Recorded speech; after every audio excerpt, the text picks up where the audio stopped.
पालघर उपनगराध्यक्ष पदासाठी मोर्चे बांधणी सुरू। पालघर नगर परिषदेच्या निवडणुकाचा निकाल लागून 7 दिवस पूर्ण झाले आहेत, तरीही उपनगराध्यक्ष पदासाठी मोर्चे बांधणी सुरूच आहे। सर्व इच्छुक नगरसेवक माझा नंबर येईल या प्रतीक्षेत आहे। एकूण 19 नगरसेवकांपैकी नक्की कोणाच्या गळ्यात उपनगराध्यक्ष पदाची माळ पडणार याबाबतचा निर्णय ठाण्यावरून होणार आहे। प्रमुख दावेदार उपनगराध्यक्ष पदासाठी खालील 4 नावांची जोरदार चर्चा सुरू आहे। अमोल पाटील हे निवडणुकीत सर्वाधिक मताधिक्य घेऊन निवडून आलेले सदस्य आहे। चंद्रशेखर वडे यांनी शिवसेना ठाकरे गटाचे उपनेते व माजी नगराध्यक्ष उत्तम पिंपळे यांचा पराभव केला आहे। राजेंद्र पाटील हे ज्येष्ठ सैनिक असून त्यांची ही दुसरी टर्म आहे।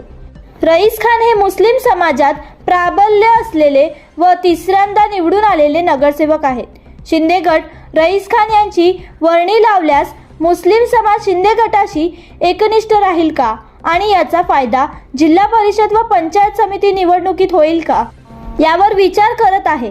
यामुळे उपनगराध्यक्षपदी कोण बसेल हे पाहणे उत्सुकतेचे ठरणार आहे।